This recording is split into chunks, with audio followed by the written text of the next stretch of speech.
सगळं पळतंय तिकडे.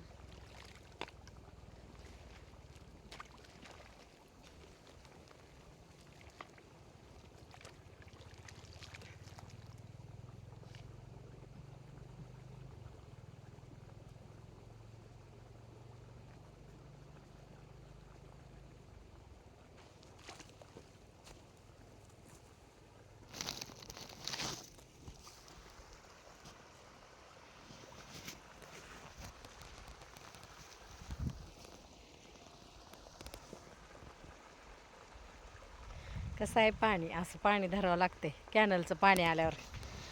बघा, रोजच्या पाण्याला, विहिरीच्या बोरच्या पाण्याला नाही बरं का काय अपदा होत, पण कॅनलचं पाणी भरपूर असते ना, त्याच्यामुळं पाणी धरावं लागते. असं बघा पळतं एकीकडंच पाणी.